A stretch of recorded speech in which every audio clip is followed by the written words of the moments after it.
श्री स्वामी चरित्र सारामृत मराठी अनुवाद अध्याय 18। श्री स्वामी समर्थ। सर्व स्वामी भक्तांना माझा नमस्कार। आज आपण श्री स्वामी चरित्र सारामृत अध्याय 18 याबद्दल जाणून घेणार आहोत। मागील अध्यायात ग्रंथकाराने श्री स्वामीसुतांच्या जीवनचरित्राचे कथन केले आहे।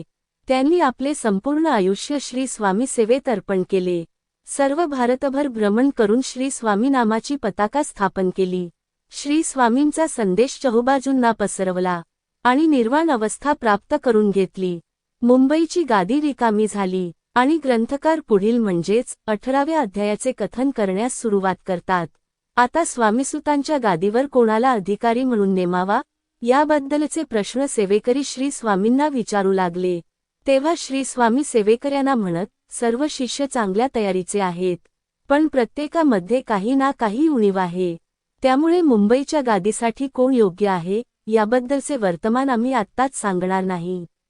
जेव्हा आमच्या मनात येईल त्यावेळी आम्ही स्वामीसुतांच्या गादीवर योग्य अधिकारी नेमू। तोपर्यंत कोणीही कोणतीच काळजी करू नये। श्री स्वामी रात्रंदिवस मोर पांखरा असे म्हणत असत आणि मोठमोठ्याने ओरडून विचित्र चाळे करत असत। एकदा श्री स्वामी काकूबाईंना म्हणतात, तू आमच्या पायाची वीट लपवून ठेवली आहेस, तिचा नीट सांभाळ कर। आणि श्री स्वामी अनेकदा जेव्हा जेव्हा काकूबाई दिसतात तेव्हा तेव्हा हेच वाक्य काकूबाईंना म्हणून दाखवत असत। एकदा श्री स्वामी काकूबाईंना म्हणतात, तू जी आमच्या पायाची वीट लपवून ठेवली आहेस ती आता आम्हाला दिली पाहिजे। पण या वाक्याचा अर्थ काकूबाईंना काही समजत नव्हता।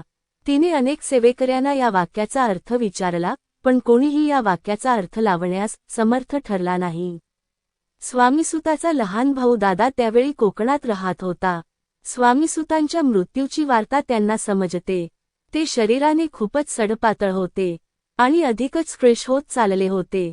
ते चंचल स्वभावाचे असल्यामुळे अज्ञानी होते। काकूबाईंना दादांची खूप काळजी वाटू लागल्याने ते दादांना अक्कलकोटला घेऊन येतात आणि एक दिवस श्री स्वामींची दादांबरोबर भेट घडवून आणतात आणि दादांची तब्येत सुधारणाबद्दल प्रश्न करू लागले। तेव्हा श्री स्वामींनी काकूबाईंना आज्ञा केली की बाळास चांगले आरोग्य प्राप्त होईल, परंतु रोज 4 वेळेस याला जेवू घाल। मनात कोणत्याही प्रकारची चिंता बाळगू नकोस।